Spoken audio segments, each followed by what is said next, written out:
Hello everybody, welcome to the Wonky Angle, where I talk about electronic music, both new and old.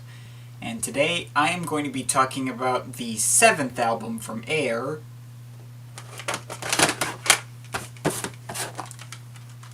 Love 2.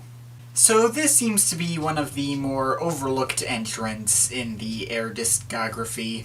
After a somewhat disappointing effort in Pocket Symphony, they followed it up with probably their poppiest release to date.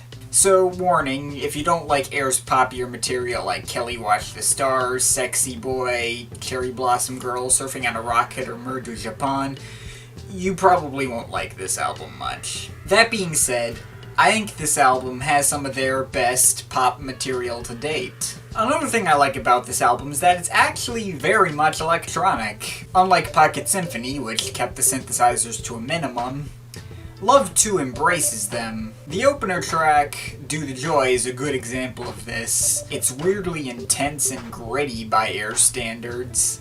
A lot of distorted guitars, a harsh synth line, and lots of computerized voices. Of course, we do get the typical piano textures as well, but they're kind of just placed in the background to make the song appear more spacious. I'd say this track sets the tone for the rest of the album, but to be honest, this album doesn't really have a set tone. Unlike Pocket Symphony, which almost has an overarching feel to it aside from a few out-of-place moments, Love 2 jumps all over the place mood-wise. No two adjacent songs sound alike.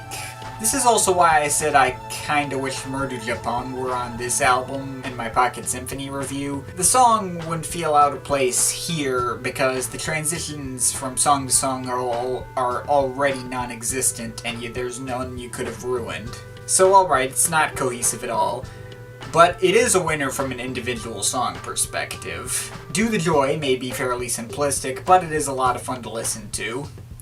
Of course, then it's immediately followed by Love, which is a much more laid-back song with percussion that reminds me of You Make It Easy from Moon Safari, the typical bass line, flutes, jungle sound effects, and Jean-Benoit Dunkel saying the word love over and over. By the way, don't come into this album expecting deep lyrics either. Next is So Light Is Her Footfall, which is more of a rock song with lots of psychedelic guitars and the typical assortment of Air textures like pianos and synth strings. The lyrics are not too far from When the Redhead Girl Goes By, The Course of Time Stands Still, but it's much more intense, dark, and confrontational than that song was. Not a huge standout, but fairly enjoyable either way. Next we get Be a Bee, which is really intense and fast-paced, kinda like certain parts of Don't Be Light. It's a ton of fun with lots of guitars that sound like they came out of a spy movie, those Kraftwerk Radioactivity-style synth choirs, and extremely processed vocals that are basically there as background textures. But then it actually ends in a very warm and pleasant fashion, with some softer voices and some more synth pads that kind of remind me of Kelly Watch the Stars. Missing the Light of the Day is a very odd and off-kilter track, with some alien-like vocoders, and Jean-Benoit Dunkel at his most female-sounding, random synth arpeggios, more radioactivity-style choirs. It's a very disorienting track, but it's still enjoyable in its weirdness. But then there's the album's centerpiece, in Tropical Disease, which is kind of like a two-parter track. After a laid-back and mysterious intro with some nice saxophone, the first part is really fast-paced, but also more emotional, kind of like the sad version of Be a Bee, with these ascending piano lines and xylophone melodies, but then suddenly switching over to a more intense section and bringing in a flute melody, and then starting these two sections over with some added string textures behind the melody. It's a really exhilarating rush, but that's only the first half of the song. We then get into the second half, which is more laid back, starting out with a Premiere Symptomes kind of atmosphere, like Les Professionnels or something, with a nice saxophone solo as well, and ending with these weird distorted guitars, giving it a kind of Pink Floyd vibe. Tropical Disease is easily the standout track on this album. It's basically their sequel to Don't Be Light. Next is the warm and weirdly infectiously catchy Heaven's Light, which has plenty of acoustic guitars, breezy electronic effects, little electric piano riffs that call back to Les Soleils Près de Moi, and a harmonica as well. Or maybe it's a melodica, I don't know. Really catchy track though. Then we get Night Hunter, which starts out with some slow and sparse drums, a subtle but dark bass line, and goes on to showcase an arsenal of mysterious psychedelic electronic effects. It's definitely one of the weirdest songs on here, and it's all the more memorable because of it. Still managing to be pretty catchy despite everything.